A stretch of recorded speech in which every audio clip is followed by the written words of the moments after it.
Hi,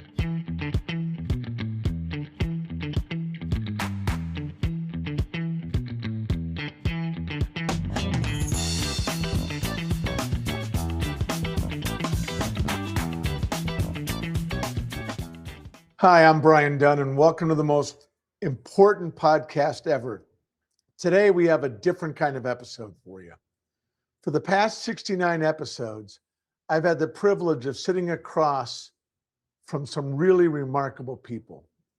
Some have served our country, excuse me, some have built businesses, some have raised extraordinary families, and some have overcome addiction, illness, failure, and heartbreaking loss.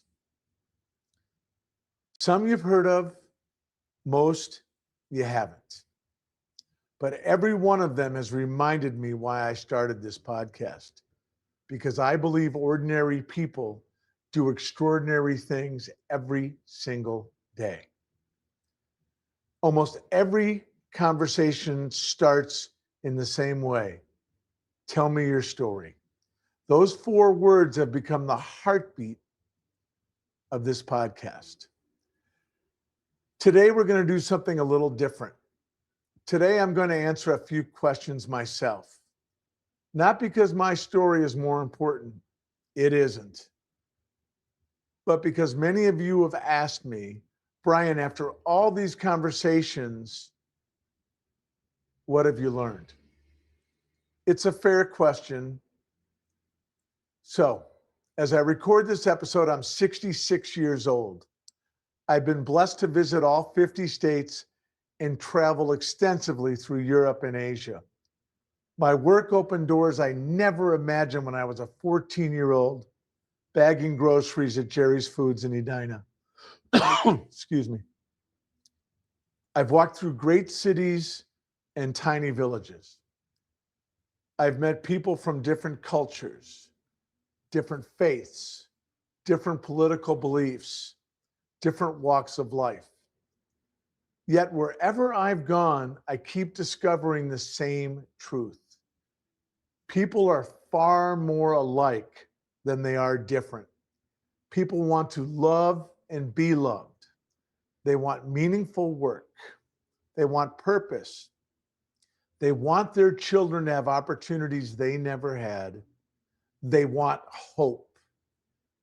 And they want to know that somehow their lives matter, and they do matter. Travel taught me about the world. This podcast has taught me about people. And over the past several weeks, while writing a manuscript I'm working on, the working title is The Most Important Things, I've realized something. Many of life's greatest lessons didn't come from accomplishments. They came from conversations. They came from people. That's what inspired today's episode. So today, instead of interviewing someone else, I'm going to answer a few questions that my friend Shawn Dusing, one of our producers, is going to ask. Good evening, Shawn. Hey, Brian, how you doing? Good, man. Good. Excited to be here with you tonight, and I'm really looking forward to where the conversation is going to go. Me too, Shawn.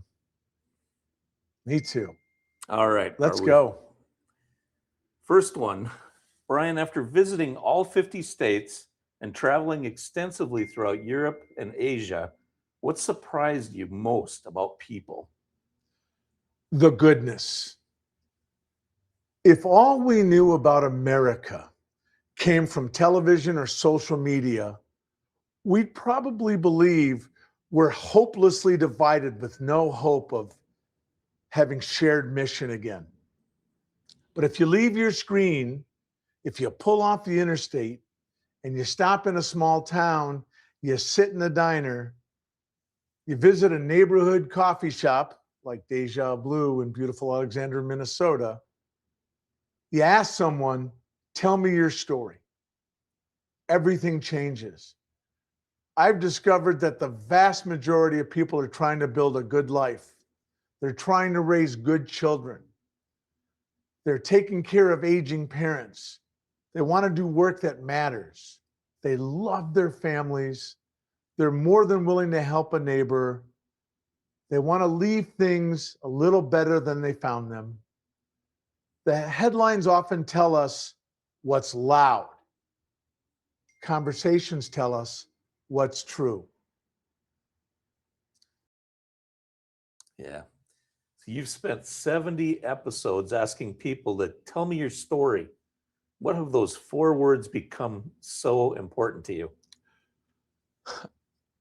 I'll tell you, Shawn, they're important to me because the stories reveal people as they really are. Resumes don't, titles don't, stories do. When somebody's telling you about something they truly care about, it becomes so visceral, so real. Every meaningful relationship in my life began with curiosity. I've learned that listening is one of the greatest gifts we can give another human being. Most people aren't looking for another expert. They simply want someone to hear them. So, what have those thousands of conversations taught you that headlines never could? Easily, the number one thing is that everyone is carrying something. Every single person. I've interviewed people who look wildly successful from the outside. 20 minutes later, they're telling me about a crippling loss, cancer, depression, failure, financial hardship, loneliness. I've learned not to judge too quickly, not to envy too quickly. Every life has chapters we cannot see. Everyone carries a backpack, and we have no idea what's in their backpack. Listening has helped fine tune my compassion. What do the most remarkable people you've interviewed have in common? That's a really simple answer to me. It's humility, it's gratitude. I call it a grateful heart. It's resilience, it's curiosity. Almost every remarkable guest I've interviewed gives credit for whatever they've done away to parents, to teachers, coaches, mentors, friends, faith. They give credit to God. Very few believe they arrived alone. They know the truth. We don't do it alone. I've also noticed something else. Nearly every remarkable person has walked through hardship. The difference isn't that extraordinary people avoid pain. The difference is that they refuse to let pain have the final word. Has your definition of success changed? Completely. When I was younger, success meant achievement, recognition, responsibility. Today, success asks, what did you accomplish? Significance asks, who did you help? The older I get, the less interested I become in titles, the more interested I become in people. Nobody reaches the end of the life wishing they had had one more meeting. I think I may wish I had a few less meetings. They remember the people they loved, the kindness they shared, the family they built, and the difference they made. You've experienced great joy and great loss. How has that changed the way you see life? Uh, Losing Sue changed everything. It really reinforced and reminded me that life is unbelievably precious. Love isn't measured in years, it's measured in presence. The ordinary moments become the extraordinary memories. Tell people you love them. Don't assume there'll be another chance. As America celebrates its 250th birthday, what gives you the greatest hope? It's people, it's young people, it's teachers, it's parents, it's veterans, it's entrepreneurs, neighbors helping neighbors. Hope rarely makes the evening news.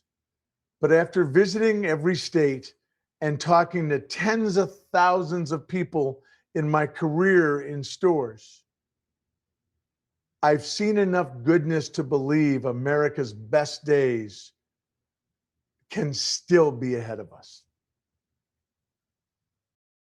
You're writing a manuscript called The Most Important Things. Why did you decide to write it now? Well, I'll tell you what, I've been struggling with it for about 10 years.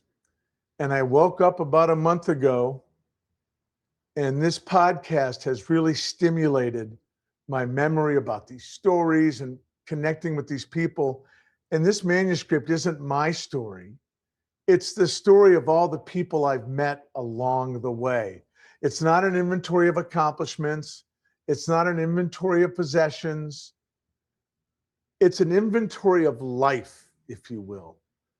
I've begun thinking differently. I've begun asking different questions. I'm more interested in, did I love well?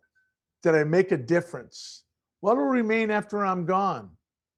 These questions have become the basis for the manuscript that really is going to hold up and tell the stories of all these amazing people. So if your sons and someday grandchildren asked, Dad, Grandpa, what do you know for sure? What would you tell them? I've been thinking about this question for quite some time. After 66 years and all the travel, international travel, all the conversations on this podcast, and the tens of thousands of conversations that this podcast sort of symbolizes or represents, after extraordinary joys, heartbreaking losses, I think I have finally narrowed it down. Not the most important things, simply the most important things I've discovered so far, because I'm still on this journey. But here they are. With apologies to David Letterman, here is my top 10 most important things list. Number 10, stay curious. Ask people to tell you their story. Curiosity is the gateway to wisdom. Every meaningful relationship begins with genuine interest in another person. And you can't fake it. You can't phone it in. If you're not interested, don't ask. But take the time and be interested, and I guarantee you it'll pay massive dividends. Number 9, gratitude is a choice. Life gives us all reasons to become bitter. It also gives us reasons to become grateful. Choose gratitude every single time. Number 8, your greatest education comes from people, teachers, mentors. And a word about mentors. Don't just hope you stumble into one. Look for mentors. People want to share what they know and what they've learned. Ask them for it. You'll be amazed at who wants to share with you. Ask coworkers, customers, friends, families. As you travel, ask the waiter or the waitress. All these conversations have been my greatest classroom. And I attribute any success I've had to that. Number 7, success is never a solo act. No one gets there alone. Someone believed in you. Someone encouraged you. Someone opened a door. Somebody held out a hand to pull you up. Never forget to thank them, and never forget to pay that forward. Look for people to help. Look for people to mentor. Look to make a difference. Number 6, character matters more than achievement. Titles fade, applause fades out. Believe me, character remains. It's who you are when no one is watching. Learn to love that person. Number 5, the little things are the big things. One hug, one conversation, one handwritten note, one conversation around a dinner table. Life is built on ordinary moments. Be present. Don't miss them. Number 4, love while you can. And I don't want this to sound fatalistic, but tomorrow isn't guaranteed to any of us. Tell people what they mean to you today. Don't wait. Share it. Number 3, I think I did this. Number 3, pain can become purpose. The people who inspire us most are rarely the ones who avoided hardship.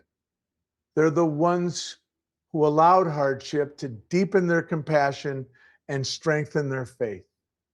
The people I'm most closely connected to in my life have all had suffering in their life. It's part of the human condition.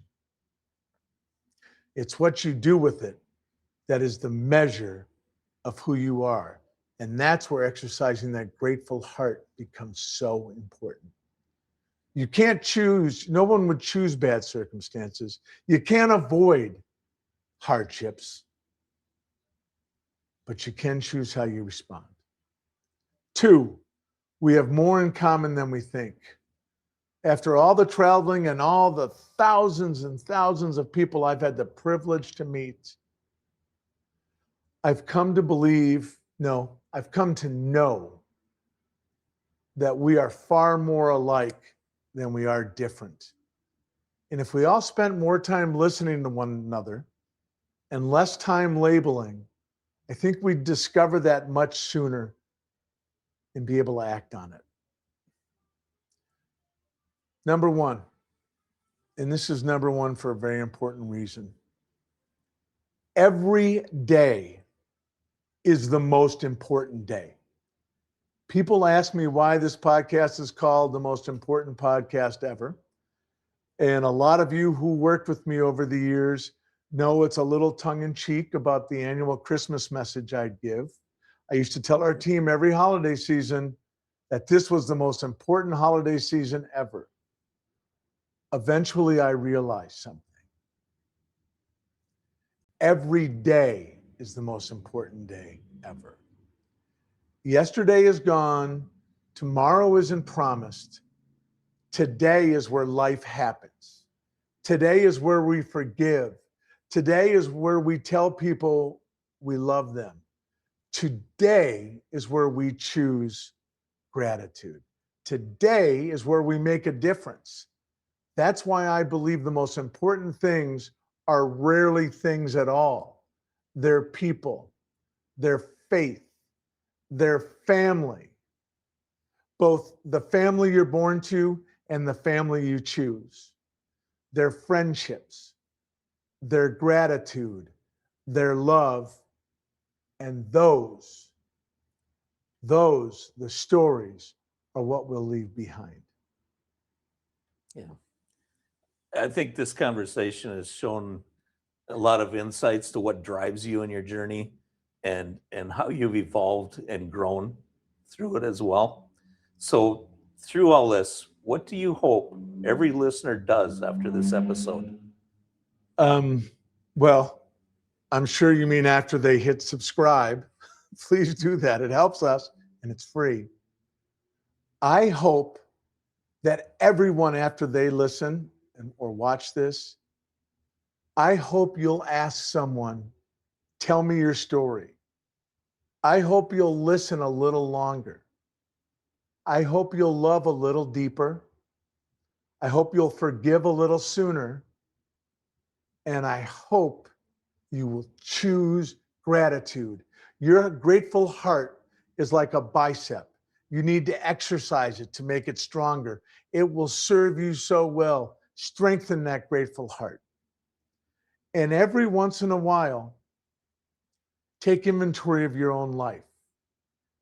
Ask yourself, what are the most important things? I sincerely appreciate you taking the time to watch this or listen to this tonight. And I thank you for spending this time with me. I hope I wasn't too preachy, but we're coming up here on the 250th anniversary of our country. And I've been thinking a lot about where we are as a nation 250 years later and what we need. And I think we all need to be the best version of ourselves. Peace, love, and we'll see you next week.